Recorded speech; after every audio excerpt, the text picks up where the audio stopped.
Bismillahirrahmanirrahim. Assalamualaikum warahmatullahi wabarakatuh. Waalaikumsalam warahmatullahi wabarakatuh. Yang saya hormati Ibu Kepala UPD SDN 14 Gresik, Ibu Siti Roaza SPDSD. Yang saya hormati ibu-ibu semuanya yang sudah hadir menyempatkan waktunya pada kegiatan diseminasi siang hari ini. Baik, puji syukur kehadirat Allah Subhanahu wa Ta'ala yang mana berkat limpahan rahmat serta hidayahnya pada siang hari ini kita masih diberikan nikmat sehat, nikmat sempat sehingga kita bisa berkumpul dalam kegiatan diseminasi budaya positif tanpa suatu halangan apapun. Sholawat serta salam semoga tetap tercurahkan kepada junjungan Nabi besar Muhammad Shallallahu Alaihi Wasallam yang telah membimbing kita dari zaman jahiliyah menuju zaman Islamiyah. Baiklah Bapak Ibu yang kami hormati, untuk menyingkat waktu biar tidak berlama-lama, marilah kita buka acara pada siang hari ini dengan membaca Al-Fatihah bersama-sama. Ila hadratin Nabiul Mustafa Rasulullah Sallallahu Alaihi Wasallam. Al-Fatihah. Amin, amin ya rabbal alamin. Bapak Ibu semuanya, kita langsung saja ke agenda inti kita pada siang hari ini ya. Yaitu di sini saya bersama Pak Miftah ingin melakukan diseminasi budaya positif, artinya menyebarkan pemahaman dan penerapan pengalaman kami mengenai budaya positif yang telah kami pelajari di modul 1.4. Nyun sewu nggih Bu Azza, mohon izinnya. Kita di sini sifatnya sharing nggih Bapak Ibu, jadi tidak ada yang lebih pintar. Kita sama-sama sharing, sama-sama belajar. Jadi nanti barangkali ada masukan untuk kami berdua, monggo bisa langsung disampaikan. Sebelum memulai acara pada siang hari ini, saya punya pantun nih. Dari mana datangnya cinta? Semangat sekali. Dari mata hidung ke hati. Ibu-ibu semuanya, izinkan saya memulai acara pada siang hari ini. Terima kasih. Monggo, oke. Nanti saya dengan Pak Miftah akan bergantian memaparkan materi pada siang hari ini. Baik, kita mulai dari yang pertama, yaitu pertanyaan pemantik. Nah, coba perhatikan di sini nggih Bapak Ibu. Jenengan kira-kira setuju ataukah tidak setuju? Yang pertama, hukuman itu dapat mendisiplinkan anak. Kira-kira setuju ya? Oh, setuju. Baik. Pemberian hukuman dengan hal positif seperti membaca atau membersihkan halaman sekolah dapat meningkatkan disiplin anak. Kira-kira setuju apa enggak? Hukuman yang positif kayak membaca itu setuju. Baik. Kemudian yang ketiga, memberi penghargaan dapat meningkatkan motivasi belajar anak. Penghargaan berupa reward, poin prestasi. Setuju. Baik. Nah, hari ini kita akan belajar tentang budaya positif ya. Kira-kira apa yang ada di benak jenengan semua tentang budaya positif itu apa sih? Punya gambaran tidak kira-kira? Sesuatu yang bagaimana Bu Sifah? Oke, sesuatu yang biasanya dilakukan di suatu tempat atau sekolah. Ada yang lainnya? Artinya yang sudah membudaya nggih Bu Sifah? Oke, baik, kita lihat lagi selanjutnya. Nah, budaya positif itu adalah perwujudan dari nilai-nilai atau keyakinan universal yang diterapkan di sekolah. Di sini nanti kita akan bersama-sama sharing mengenai budaya positif itu apa saja sih. Ada disiplin positif dan nilai-nilai kebajikan, kemudian ada teori motivasi, hukuman, penghargaan dan restitusi, lalu ada keyakinan kelas, kemudian kebutuhan dasar manusia dan dunia berkualitas, 5 posisi kontrol dan segitiga restitusi. Baik, kita mulai dari yang pertama, yaitu disiplin positif dan nilai-nilai kebajikan universal. Nah, kalau tadi kita sudah ke pertanyaan pemantik, Oke, jadi sudah jawab setuju atau tidak setuju. Sekarang mungkin yang kita selama ini yang kita ketahui mengenai disiplin itu, yang pertama, disiplin itu berarti tata tertib, ya, teratur, harus patuh pada peraturan. Zina bonzi. Yang kedua, biasanya kalau sudah ada tata tertib pasti ada hukumannya.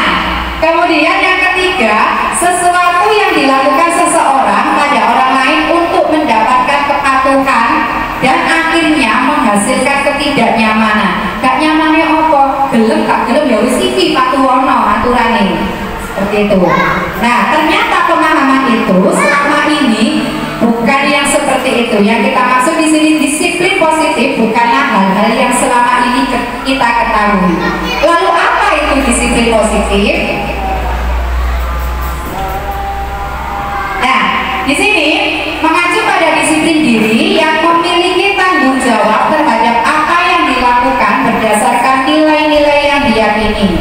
Jadi di sini disiplin positif itu sendiri yaitu salah satu cara penerapan disiplin yang bertujuan untuk menumbuhkan kesadaran serta memberdayakan peserta didik tanpa imbalan, ancaman maupun hukuman. Jadi anak itu dia itu disiplin karena dirinya sendiri, nggak perlu diancam, nggak perlu diberi hukuman, tapi karena sadar. Itulah artinya disiplin yang sesungguhnya. Nah, dalam disiplin positif ada nilai-nilai kebajikan yang harus ditanamkan pada anak. Nilai-nilai kebajikan tersebut telah disepakati bersama, seumpama seperti payung besar dari sikap dan perilaku kita. Nilai-nilai ini merupakan fondasi kita dalam berperilaku. Jadi ada nanti nilai-nilai kebajikan universal yang ditanamkan pada anak, sehingga ketika anak melakukan sesuatu itu sadar karena dirinya sendiri, bukan karena hukuman. Kemudian nilai-nilai kebajikan apa yang ingin dicapai setiap anak di Indonesia, terutama pada siswa kita, yaitu kita tanamkan nilai-nilai P5D. Bapak Ibu, di sini ada dimensinya, dimulai dari beriman dan bertakwa pada Tuhan Yang Esa dan berakhlak mulia, kemudian ada berkebinekaan global, itu nyanyi, gotong royong mandiri, kreatif dan bernalar kritis. Ini nilai-nilai kebajikan yang bisa kita tanamkan ke anak. Kemudian di sini ada motivasi yang mendasari perilaku manusia untuk disiplin. Jadi orang disiplin itu karena ada motivasinya. Motivasinya apa? Ada eksternal dan ada internal. Eksternalnya itu karena dia yang pertama menghindari hukuman. Itu yang sering kita temui. Anak disiplin itu kenapa? Karena takut dihukum. Kemudian yang kedua, ingin mendapatkan penghargaan atau imbalan atau reward atau poin prestasi. Itu adalah motivasi dari eksternal. Ini gak akan bertahan lama pada anak. Yang akan bertahan lama yaitu motivasi internal, yaitu untuk menghargai nilai-nilai kebajikan diri sendiri. Nah, ini yang harus kita tumbuhkan ke anak, sehingga anak itu patuh pada peraturan bukan karena dua ini, tetapi karena motivasi internal dalam diri mereka sendiri. Kalau itu sekalian, saya akan melanjutkan yaitu tentang teori motivasi, hukuman dan penghargaan. Menghindari ketidaknyamanan atau hukuman ini dalam artian itu anak itu melakukan perilaku sesuai dengan tata cara atau tata tertib, hanya ingin supaya tidak dihukum. Nah, diantaranya adalah merupakan tingkatan paling rendah dari motivasi perilaku manusia. Orang dalam tahap ini mereka sedang menghindari permasalahan yang mungkin muncul dan berpengaruh pada mereka secara fisik, psikologis maupun tidak terpenuhnya kebutuhan mereka bila mereka tidak melakukan tindakan tersebut. Dalam artian gini, anak itu cenderung saya nanti supaya tidak lari, supaya tidak dihukum, supaya tidak kena hukuman fisik dan sebagainya. Oleh karena itu saya tidak akan melanggar, contohnya tidak akan terlambat sekolah, tidak akan selalu mengerjakan tugas dan sebagainya. Ini hukuman yang menghindari ketidaknyamanan atau ketidaknyamanan berupa fisik saja. Kemudian motivasi ini bersifat eksternal seperti yang diterangkan oleh Bunda tadi. Jadi ini adalah termasuk motivasi eksternal. Kemudian yang kedua, mendapatkan imbalan atau penghargaan dari orang lain. Jadi ingin dipuji.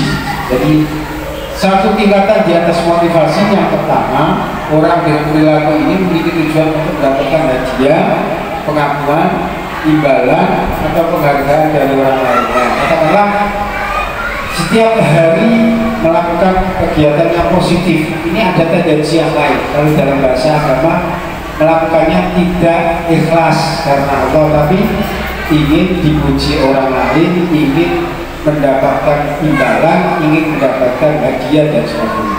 Jadi termasuk motivasi eksternal seperti yang pertama tadi. Kemudian yang ketiga, ini adalah motivasi yang menjadi orang yang mereka inginkan, menjadi orang yang mereka inginkan dan menghargai diri sendiri dengan nilai-nilai yang mereka percaya. Ini adalah motivasi yang akan membuat seseorang memiliki disiplin positif karena motivasi perilakunya bersifat internal bukan eksternal. Jadi ini kesadaran diri. Anak tidak melakukan pelanggaran, anak melakukan disiplin karena kesadaran dirinya sendiri. Ada hukuman, konsekuensi, dan restitusi. Jadi ada 3 tingkatan. Yang pertama hukuman. Hukuman ini bersifat tidak terencana atau tiba-tiba dan bersifat satu arah dari pihak yang memberi hukuman. Hukuman yang diberikan biasanya berupa hukuman fisik atau psikis bagi anak atau disakiti oleh suatu perbuatan atau kata-kata. Jadi hukuman ini datangnya dari atasan, katakanlah dari guru ke siswa. Nah, ini termasuk hukuman yang bersifat psikis atau fisik, katakanlah disuruh lari. Kalau psikisnya anak itu istilahnya kalau dalam bahasa sekarang itu dibully, ya. Jadi jangan sampai seperti itu. Jadi kita nanti sebagai guru itu jangan sampai membuli anak, mengata-katakan anak yang negatif, itu tidak boleh. Itu termasuk juga hukuman.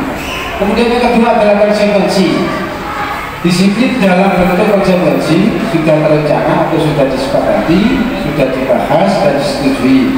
Bentuk konsekuensi dibuat oleh pihak guru atau pihak sekolah dan murid sudah mengetahui sebelumnya. Konsekuensi akan diterima bila ada pelanggaran. Jadi memang anak itu akan menerima konsekuensi apabila anak tersebut sudah mengetahui bahwa kalau saya melanggar ini konsekuensinya pasti akan seperti ini. Dan itu harus ada kesepakatan. Yang ketiga adalah restitusi. Restitusi itu apa? Restitusi adalah proses menciptakan kondisi bagi murid untuk memperbaiki kesalahan mereka sehingga mereka bisa kembali pada kelompok mereka dengan karakter yang lebih kuat. Jadi anak ini nanti bisa ada suatu anak melakukan pelanggaran. Ini seharusnya yang kita lakukan adalah restitusi. Jadi tidak menghukum, kemudian tidak memberikan konsekuensi atas hukumannya, tetapi ada proses-proses yang disebut dengan restitusi.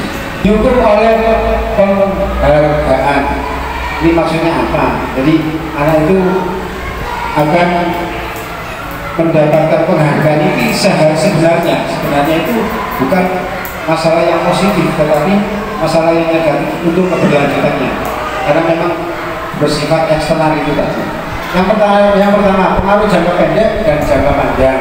Penghargaan kita efektif, penghargaan merusak hubungan, penghargaan mengurangi ketepatan, penghargaan menurunkan kualitas, penghargaan mematikan kreativitas, penghargaan menghukum, memotivasi dari dalam diri atau jadi penghargaan ini ternyata tidak selalu memberi efek yang positif, karena anak itu akan terpaku pada penghargaan, ingin mendapatkan penghargaan saja. Tetapi kalau tidak ada penghargaan, anak itu akan melakukan perbuatan yang berbeda lagi karena tidak ada penghargaan. Bentuk program kebajikan atau apresiasi. Dalam memberikan apresiasi atau pengakuan perlu diingat beberapa hal. Yang pertama, beri pengakuan secara khusus. Khusus ini berarti khusus kepada anak-anak yang melakukan budaya positif itu tadi. Yang kedua, beri pengakuan secara pribadi, beri pengakuan kepada semua murid atau bergantian, beri pengakuan secara konsisten dan fokus pada proses. Kemudian contoh pengakuan apresiasi kebajikan. Yang pertama, pembuka, kemudian nilai kebajikan, kemudian situasi. Ini contoh. Kemarin saya perhatikan, ya, ini contoh kepada, ya, contoh kepada. Jadi anak itu kalau kita katakanlah kita perhatikan, dia akan merasa nyaman daripada tidak semata-mata kemudian kita vonis, kemudian kita hukum, kemudian kita judge, itu tidak seperti itu. Lebih suka anak itu diperhatikan. Kemudian nilai kebajikannya adalah rasa empatimu besar sekali. Ini berarti ada rasa saling apa itu? Empati antara guru dan murid, ada rasa emosionalnya ada.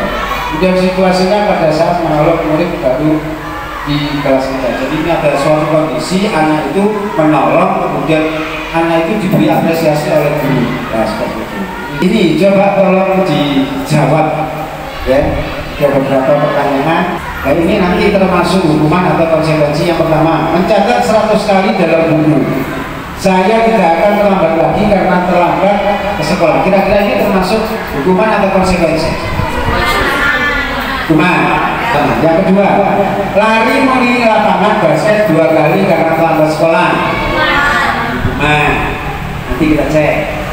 Yang ketiga, saya diminta push up karena tidak menggunakan masker sekolah. Hukuman.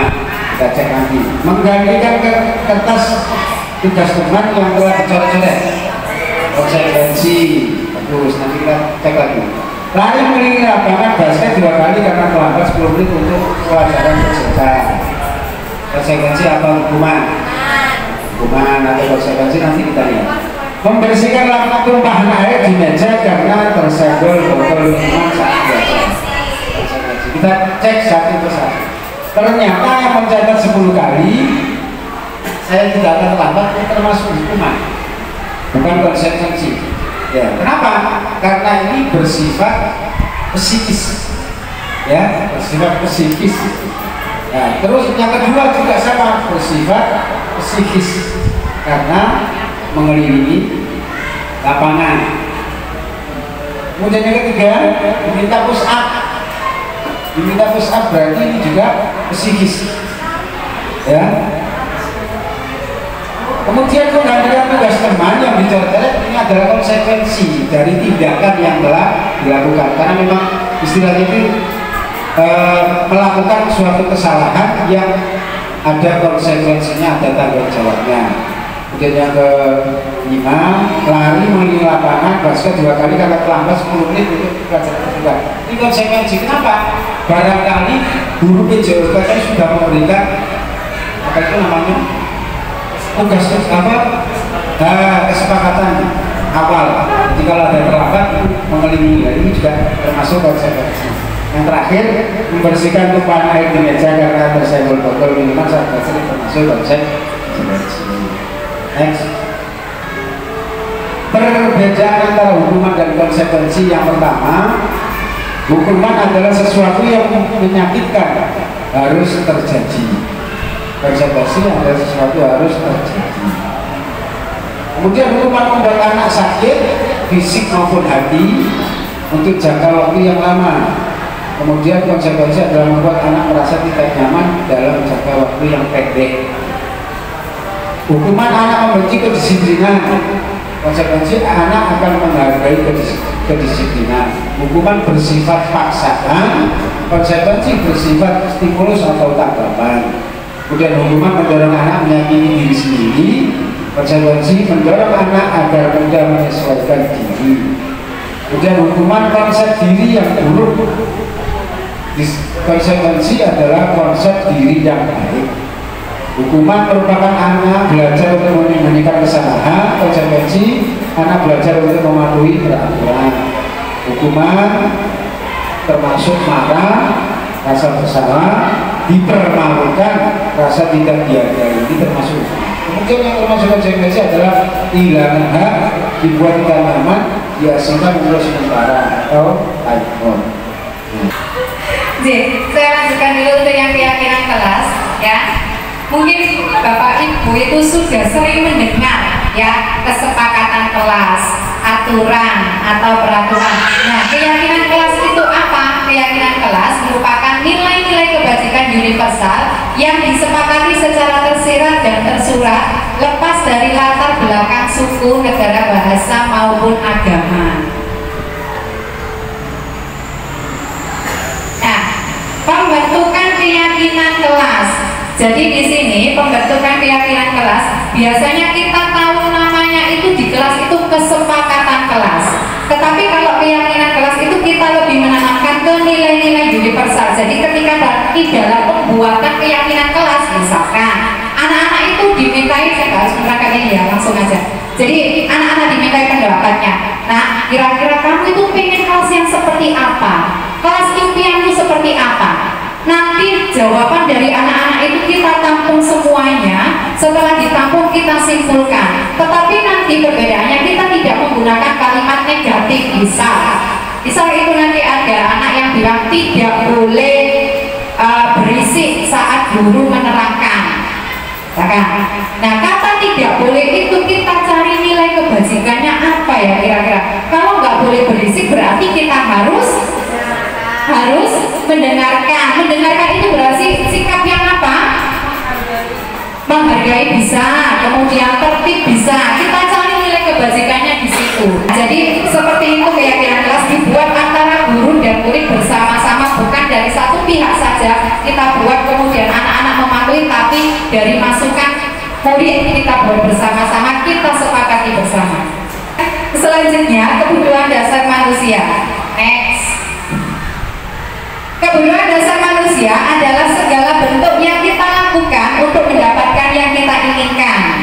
Seluruh tindakan yang kita lakukan memiliki tujuan tertentu dan semua usaha terbaik yang kita lakukan untuk memenuhi kebutuhan dasar kita. Apa sajakah itu? Di sini ada 5 kebutuhan dasar manusia. Yang pertama kebutuhan bertahan hidup, lalu kasih sayang dan rasa diterima, kemudian penguasaan, kebebasan, dan kesenangan. Artinya kita sebagai seorang guru dalam menghadapi murid yang melakukan kesalahan, kita validasi dulu kenapa dia sampai melakukan kesalahan itu.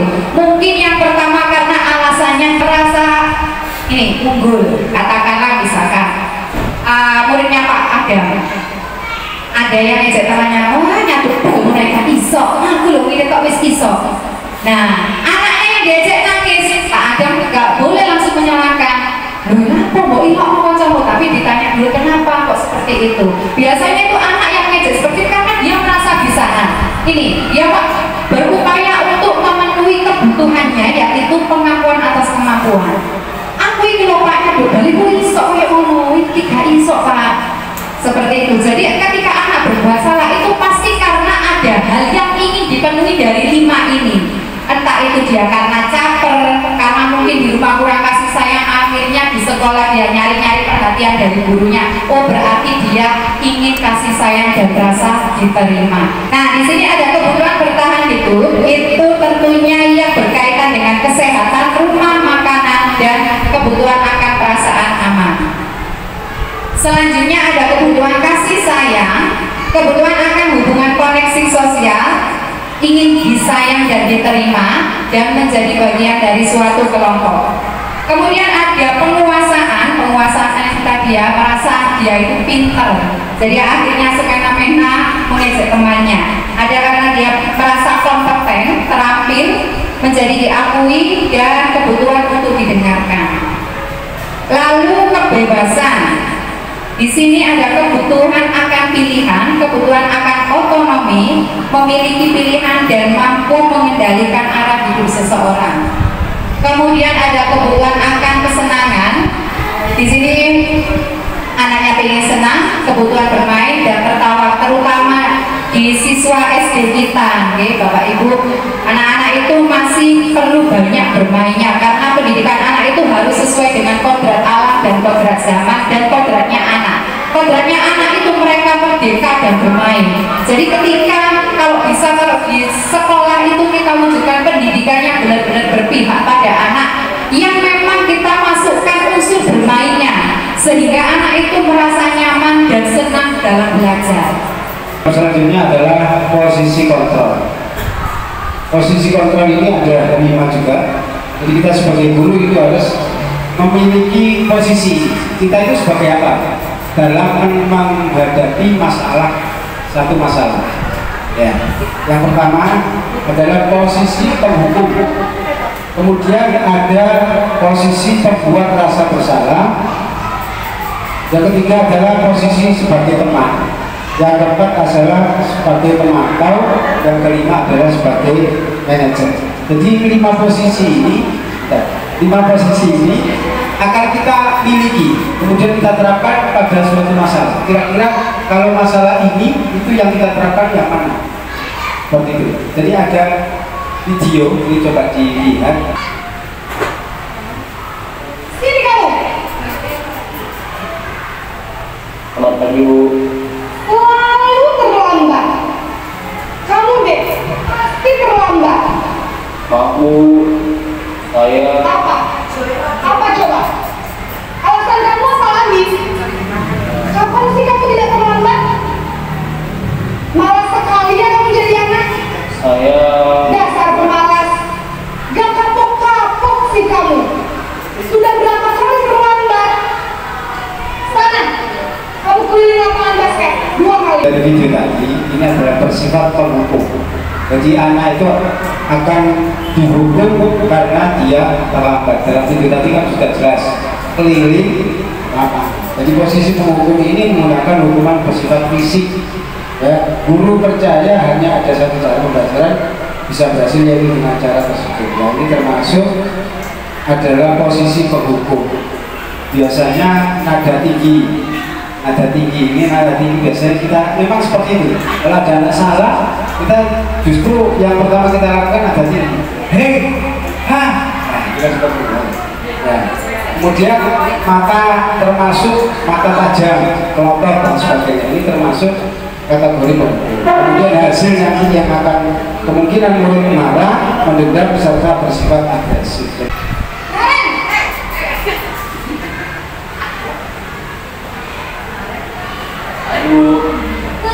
Naren, kamu kenapa terlambat lagi, Nak?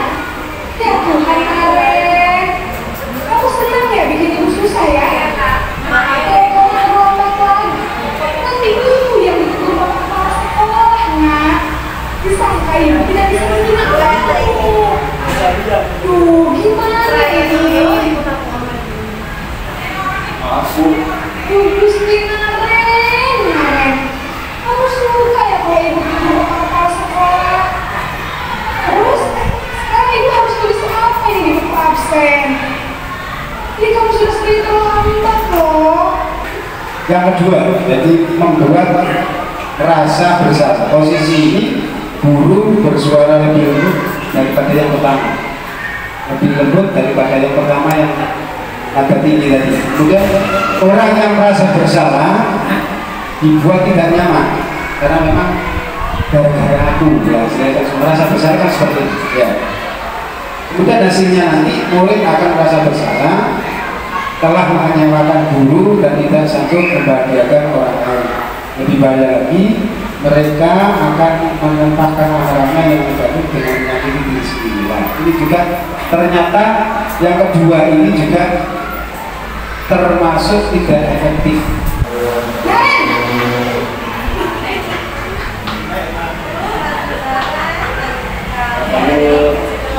Wah, sudah jam berapa ini, Nak?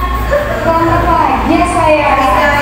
Iya, Bu, habis Bu saya membangunkan saya, Bu. Kamu malah menyalahkan ibu kamu.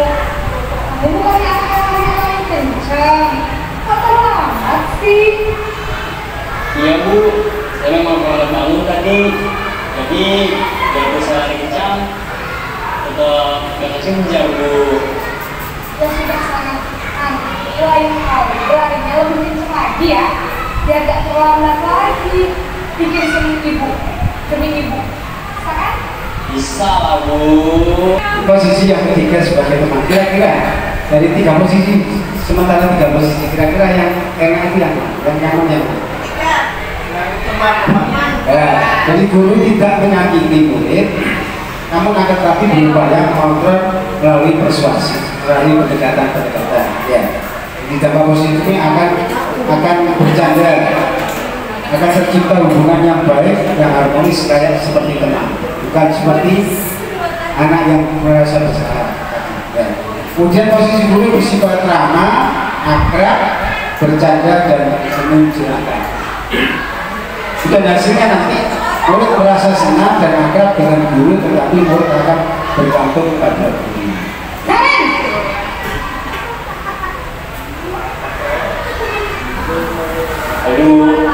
Maren, apa peraturan sekolah kita tentang jam berapa kita harus masuk sekolah? Kita harus di sekolah jam 7, Bu. Iya betul, sekarang sudah jam 7.20. Maren sudah tahu konsekuensinya jika terlambat ya? Paham, Bu. Saya harus tinggal kelas pas jam istirahat selama 20 menit. Iya benar, konsekuensinya demikian. Jadi nanti jam 9.30 pas istirahat, kamu harus tinggal di kelas, kerjakan tugas tambahan untuk ketinggalan kamu, ya? Baik, Bu. Jadi posisi pemantau, guru mengawasi murid, bertanggung jawab atas perilakunya. Jika murid melanggar maka harus berdasarkan peraturan dan konsekuensi yang telah dibuat atau disepakati.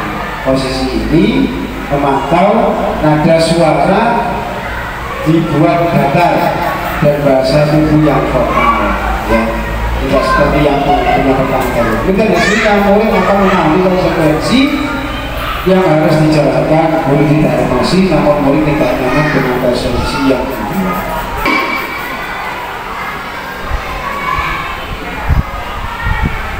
Ayo. Selamat pagi, Maren. Maaf, Bu, saya terlambat.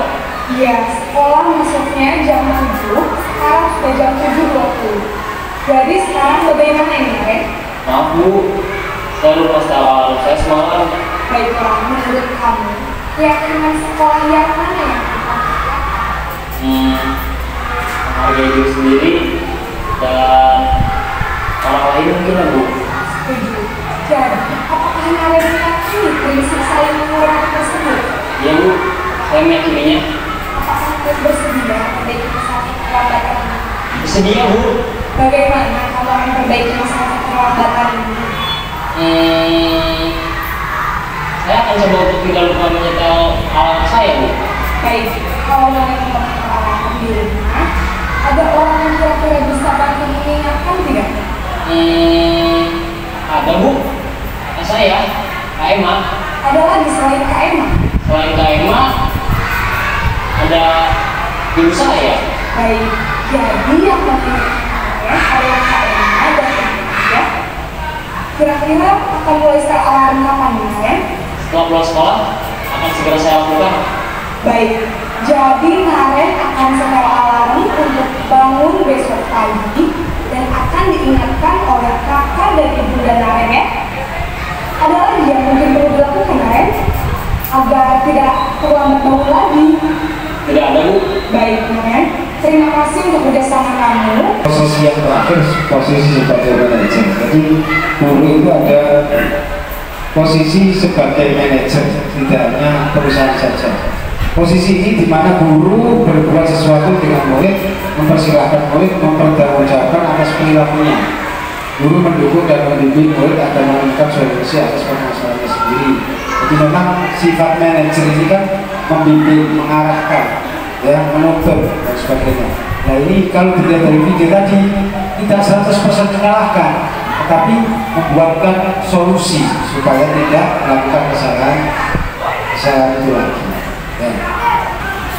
Baik Bapak Ibu ya, tadi sudah kita simak bersama video tentang 5 posisi kontrol. Kira-kira kalau menurut jenengan semua, aku ini gimana ya yang biasa sering kita lakukan? Jadi teman, pemantau, manajer, pembuat rasa bersalah, ataukah penghukum? Yang sering dilakukan kira-kira yang mana? Yang penghukum, ada yang penghukum, kemudian ada yang kedua, pembuat merasa bersalah. Ya Allah nak, kak sak tambah ibu ini sih kita butuh kepala sekolah loh nak. Itu kayak ibu Erna. Ya, diam. Ya, Jadi kira-kira posisi mana yang terbaik? Yuk kita lanjut ke segitiga restitusi dulu. Jadi nanti sebagai seorang guru, posisi terbaik yang harus kita terapkan ketika menghadapi masalah yaitu sebagai manajer. Dalam menangani masalah anak, kita bisa menerapkan segitiga restitusi. Nah, di sini segitiga restitusi ada 3 tahapan. Yang pertama menstabilkan identitas, kemudian yang kedua validasi tindakan yang salah, dan yang terakhir menanyakan keyakinan. Yang pertama yaitu menstabilkan identitas, dilakukan berdasarkan prinsip bahwa membuat kesalahan itu bagian dari proses. Contoh, anaknya terlambat datang ke sekolah, pasti dia sudah takut kan? Maaf Bu, saya terlambat. Nah di sini kita tidak langsung menyalahkan, tetapi kita stabilkan identitasnya dulu. Saya salah Bu. Nah kita bisa ngomong seperti ini, nak, gak apa-apa berbuat salah. Semua orang itu pasti pernah berbuat salah karena nggak ada yang manusia yang sempurna. Di sini kita stabilkan identitasnya, bahwasanya kita menggeser dari identitas gagal ke arah identitas sukses. Kita stabilkan dulu emosinya, kita bilang seperti itu, jadi anak tidak merasa takut untuk bercerita. Lanjut, tahapan yang kedua yaitu validasi tindakan yang salah.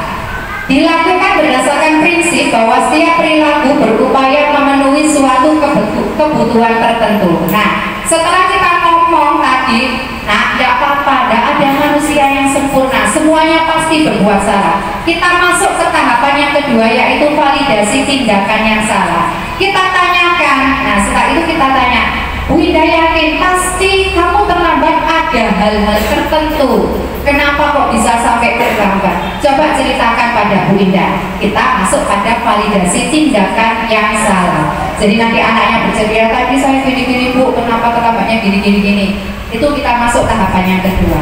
Lalu yang ketiga, menanyakan keyakinan. Setelah validasi tindakan yang salah, kita tanyakan keyakinannya. Maaf Bu, saya tadi malam terlambat karena nonton drakor sampai larut malam Bu, sampai jam 12 misalkan. Kita tanyakan keyakinan, kira-kira apakah sikapmu itu sudah sesuai dengan keyakinan kelas yang sudah kita buat? Itu menanyakan keyakinan. Nanti anaknya menjawab, nggak sesuai Bu. Nah, kira-kira nggak sesuai sama keyakinan kelas yang mana ya? Kalau anaknya sudah menyebutkannya, terus kita sebagai guru apa yang harus dilakukan? Membantu mencarikan solusinya. Nah, sudah tahu bahwasanya kamu melanggar poin yang ini. Bagaimana caramu untuk memperbaiki kesalahan ini? Oh Bu, saya besok akan menyetel alarm sebelum tidur. Nah, jadi di sini kita masuk tahapan yang ketiga yaitu menanyakan keyakinan. Jadi anak itu sadar, ternyata yang sudah saya lakukan melanggar sikap ini dan mereka mencari solusi atas masalahnya dengan bantuan guru tentunya ya. Oke, selanjutnya, nah di sini adalah penerapan budaya positif di kelas. Ini yang sudah saya terapkan di kelas 5B yaitu penyusunan keyakinan kelas. Saya mengajak anak-anak di kelas untuk membuat keyakinan kelas bersama, kemudian mereka menempelkannya di sini ya, di papan keyakinannya, ada videonya. Pembuatan keyakinan kelas yang sudah saya lakukan bersama siswa saya di kelas 5B. Awalnya itu anak-anak saya tanyakan, kelas impianmu itu yang seperti apa sih nak? Nah, dari mereka menempelkan stick itu, kemudian dari yang mereka tempelkan tentang kelas impian mereka itu, kita simpulkan bersama, kita cari nilai kebajikannya. Nah, kemudian setelah dirangkum, anak-anak menuliskan sendiri keyakinan kelasnya, lalu ditempel di mading. Jadi kita pajang keyakinan kelas yang sudah dibuat anak-anak di mading atau di dinding kelas kita, sehingga mereka akan bismillah ya, akan ingat dan semoga tidak melanggarnya. Nah, ini anak-anak menuliskan keyakinan kelas yang sudah disepakati bersama dan ditempelkan bersama di mading.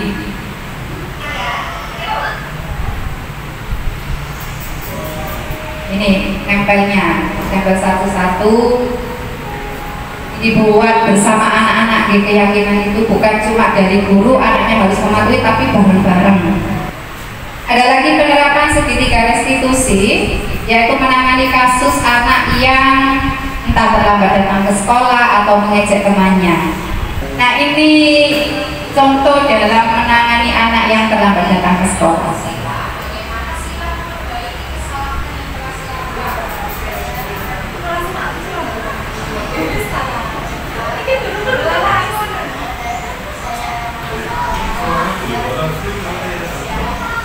Baik Bapak Ibu, demikianlah diseminasi dari kami mengenai budaya positif di sekolah. Kurang lebihnya mohon maaf yang sebesar-besarnya. Barangkali sebelum saya tutup ada yang mau ditanyakan, monggo silakan. Terima kasih atas kesempatannya. Saya mau bertanya tentang budaya positif tadi yang sudah jenengan jelaskan.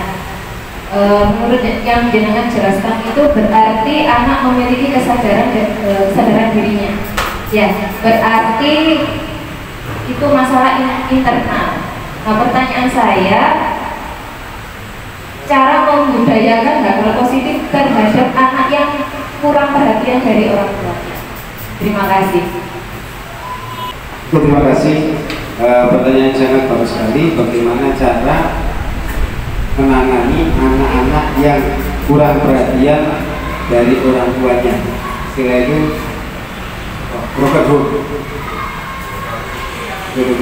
ya. Jadi kalau memang anak itu kurang perhatian dari orang tua, kita sebagai guru minimal itu harus paham anak didik kita. Apakah anak itu kebutuhannya apa dulu? Kalau tadi kebutuhannya kurang kasih sayang dari orang tua, kita di sekolah sebagai orang tua, nah, menyayangi anak sebagaimana orang tua mereka. Ya. Minimal anak itu nyaman dulu, senang dulu, baru nanti kita terapkan disiplin atau budaya disiplin yang kita terapkan pada anak itu. Kita dekati, katakanlah tadi 5 posisi itu paling aman kita cari yang posisi ketiga, ya. Kenapa? Kita pendekatan dulu, pendekatan sebagai teman, posisi yang ketiga itu tadi. Nah, kemudian jalan itu yang baik yang kita lakukan menangani kasus-kasus tersebut. Terima kasih atas waktu yang sudah diberikan. Ini ada salah satu siswa itu yang sering terlambat sekolah bukan karena dia yang bangunnya itu kurang pagi atau tidak mau bangun, tetapi karena dia ini berangkat bersama ayahnya. Jadi orang tuanya itu tidak mau berangkat atau mengantarkan anaknya dulu. Jadi nanti aja sama ayah. Sedangkan masuknya ayahnya itu siang. Jadi dia nggak mau ikut ayahnya yang masuk siang. Beberapa kali itu diingatkan oleh gurunya, tetapi si anak ini bilang, aku loh Bu sudah bangun pagi, aku loh jam 5:30 itu sudah selesai sarapan, jam 6 sudah siap berangkat, tapi ayah nggak mau mengantarkan. Nah, karena alasan tadi sekalian berangkat kerja. Nah, menurut Bapak Ibu bagaimana sebagai guru menanggapi murid seperti ini? Terima kasih atas jawabannya. Kayaknya ini ayahnya yang perlu direstitusi ya, bukan anaknya. Baik, keberhasilan suatu pendidikan itu nggak akan berhasil kalau tidak ada antara kerjasama dengan guru dan orang tua. Jadi kalau mungkin dalam kasusnya Bu Endang ini tadi, apakah sudah pernah memanggil ayahnya, Bu Endang? Barangkali ayahnya dipanggil, kemudian ditanyakan ayahnya atau ibunya. Oh, kan masih mamanya, seharusnya sama ayahnya, ya masih. Jadi dikonsultasikan dengan orang tuanya, ya kita ingatkan lagi. Itu berapa kali Bu Endang? 1 minggu itu bisa 3-4 kali. Terus jangan panggilnya sudah berapa kali ke mamanya? Ke orang tuanya itu 1 bulan setelah apa? Oh, 1 bulan setelah kejadian, 1 kali. Katanya itu ya nggak mau, pokoknya itu ya jawabannya ya gitu, nggak mau baik lagi. Berarti memang ini dari masalah orang tuanya. Barangkali bisa dipanggil ayahnya sekalian, bukan mamanya. Karena kayaknya yang bermasalah ini ayahnya, bukan mamanya. Ya, jadi kalau menurut saya tadi karena sudah dikonsultasikan, mungkin bisa dipanggil lagi, kita konsultasikan lagi. Karena kita di sini nggak akan berhasil kalau nggak ada kerjasama mamanya dengan sekolah, orang tua dengan sekolah. Oh, Bu Erna mau tanya. Oh iya, silakan Bu Erna. Terima kasih atas waktunya Bu Indah sama Pak Mir. Saya ingin bertanya mengenai disiplin positif untuk anak-anak. Bagaimana cara menumbuhkan karakter disiplin positif bagi peserta didik tanpa menggunakan pujian dan hukuman? Baik, akan saya coba menjawab. Jadi anak-anak itu kalau biasanya ya dikasih reward itu senang, tapi reward ini justru malah tidak membantu dalam jangka panjang. Dia itu akan melakukan apabila ada reward, tapi kalau tidak ada reward dia tidak akan melakukan. Nah, caranya kita akan menumbuhkan pada kesadaran diri. Jadi kalau secara internal anak-anak itu sadar atas tanggung jawabnya, sadar atas apa yang dilakukannya, kewajibannya, nanti walaupun tanpa ada hukuman, tanpa ada reward, anak-anak tersebut tetap akan melakukan budaya positif. Jadi yang pertama yang kita lakukan adalah menumbuhkan kesadaran pada diri anak itu bahwa ini adalah kewajiban yang kita lakukan. Kita harus sadar dengan keyakinan teguh bahwa ini memang kewajiban saya, bukan kewajiban Bapak Ibu. Jadi menambahkan sih Bu Erna. Jadi bahwasanya nggak bisa langsung instan anaknya langsung sadar, tetapi butuh proses. Harus kita ulang setiap hari. Mungkin pada anak yang masih tingkatan rendah kelas 1, 2, dan 3 mungkin mereka masih berpacu pada reward. Kalau untuk kesadaran diri itu mungkin masih agak susah. Jadi makanya guru itu kadang main poin prestasi. Gak apa-apa sekali-kali, tapi jangan dibiasakan. Kita juga harus menumbuhkan kesadaran anak mengenai karakter yang ingin kita kembangkan. Jadi nggak melulu apa-apa itu reward. Boleh, tetapi sesekali. Saya nggak menyarankan untuk reward ini ya. Terutama untuk yang anak-anak kecil, itu kan senang sekali kalau ada imbalannya. Bu, kok itu poin prestasi kalau dapat berapa Bu, itu senang. Jadi boleh sesekali dilakukan, tetapi jangan sering-sering. Dan untuk menumbuhkan kesadaran seperti yang dibilang Pak Mirta itu memang nggak instan, harus bertahap dan dalam jangka waktu yang agak lama agar menjadi sebuah kebiasaan sehingga menjadi habit dan akhirnya membudaya. Oke, baik. Terima kasih banyak atas waktu dan kesediaannya dalam kegiatan diseminasi siang hari ini. Semoga apa yang kita dapatkan hari ini dapat bermanfaat bagi kita semuanya. Semoga tergerak, lekas bergerak, dan mari menggerakkan. Saya punya pantun nih Bapak Ibu. Ikan hiu makan tomat. I love you so much. I love you too.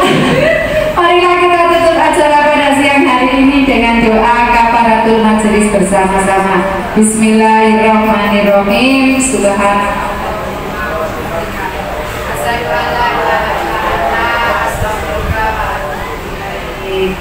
Terima kasih, salam hiu semuanya. Assalamualaikum warahmatullahi wabarakatuh.